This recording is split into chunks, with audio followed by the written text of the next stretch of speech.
14 News, sponsored by your morning cereal, Quaker Oats.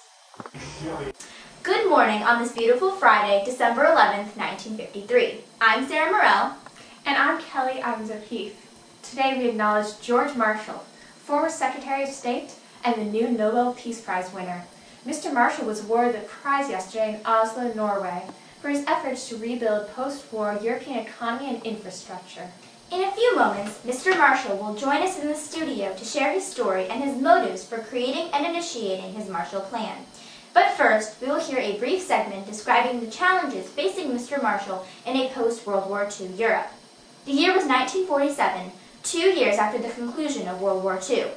Many of Europe's great cities, such as Berlin, lay in ruins. In addition, Western Europe had lost many of its food sources from Eastern Europe and its markets to the United States, causing hunger, disease, and general chaos.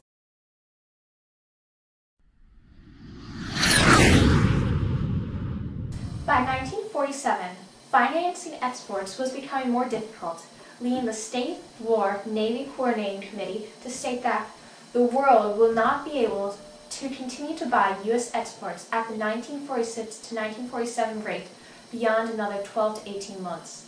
Thus, the European slump threatened the American economy as well.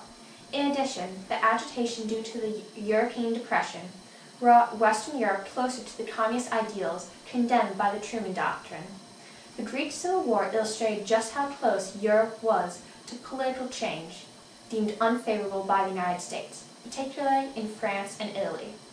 Thus, Secretary of State George C. Marshall announced his plan for the economic reconstruction of Europe during the commencement address for Harvard University on June 5, 1947.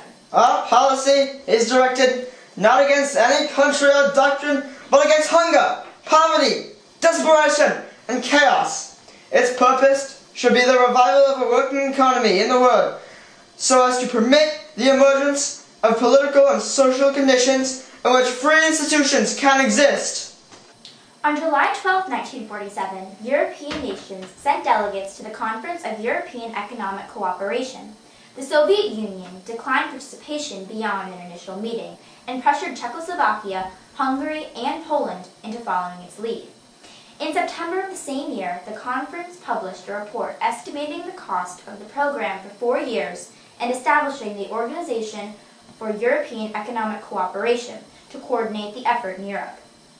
The final aid recipients, Austria, Belgium, Denmark, France, West Germany, Great Britain, Greece, Iceland, Ireland, Italy, Luxembourg, the Netherlands, Norway, Sweden, Switzerland, and Turkey, asked for $29 billion. Secretary of State George Marshall. To be quite clear, this unprecedented endeavor of the New World to help the old is neither sure nor easy. But there's no doubt whatever in my mind that if we decide to do this thing, we can do it successfully.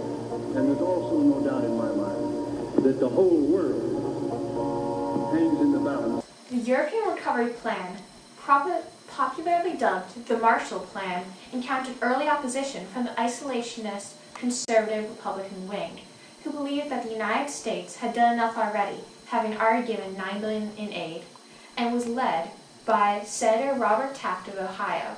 Senator Worry said, "Any and all aid we give them, no matter how many billions of dollars are involved, will in fact become Operation Rat Hole." Leftist opposition saw the Marshall Plan as an attempt by the United States to exercise imperialism in Europe.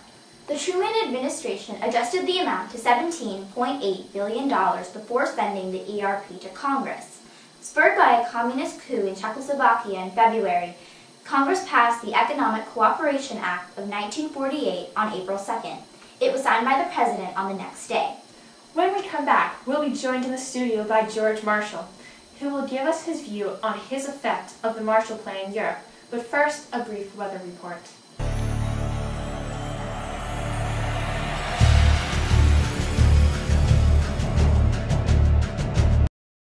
Hi, I'm Delaney Evans O'Keefe, reporting live from Washington, D.C. Today we have highs in the 30s and lows in the high teens. There's 30% chance of precipitation. Now back to you at the station.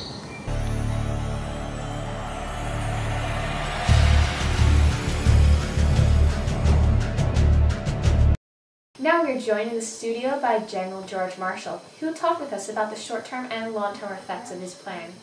Thank you for taking the time to meet with us today, General. Thanks, Kelly. It's great to be here. So, General Marshall, how do you feel the Marshall Plan affected Europe? Well, the plan certainly fostered a sense of European unity and a tradition of American foreign aid. Europe no longer faced an energy crisis as oil became the largest single item on the budget of the Marshall Plan countries, allowing for factories to be reopened and production to be started again. Thus, 1948 to 1952 saw the fastest growth in European history, increasing industrial production by 35% and raising agricultural production above pre-war levels.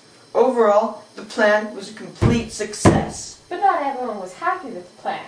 Well, of course, there was always some opposition. The Soviets refused to participate and created the Coming Forum for Eastern Europe's Economic Recovery, trying to undermine support for the Marshall Plan.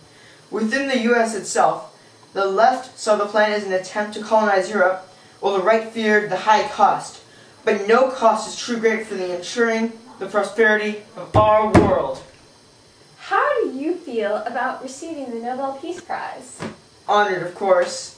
I would have been surprised if you had told me 50 years ago, as I sat in military school, that I would one day win the Nobel Peace Prize. It's not every day that a professional soldier wins a prize for preserving peace. Well, thank you so much for joining us today. My pleasure. And now we will show some live footage from Germany and from the Oval Office for you to view. The U.S. Marshall Plan focused on economic choke points. Without coal to fuel factories and mills, Europe's economy would never recover. Insisted the Europeans cooperate to move that German coal to other nations on the continent to heat homes and get factories moving again. The United States authorized $13 billion over 4 years, the equivalent of $100 billion today, spread over 16 countries. But perhaps the most important part of the Marshall Plan was its effect on the morale of Western Europeans. Even former enemies, Italians and Germans, were included. Thank you for watching Channel 14 News. See you again tomorrow morning.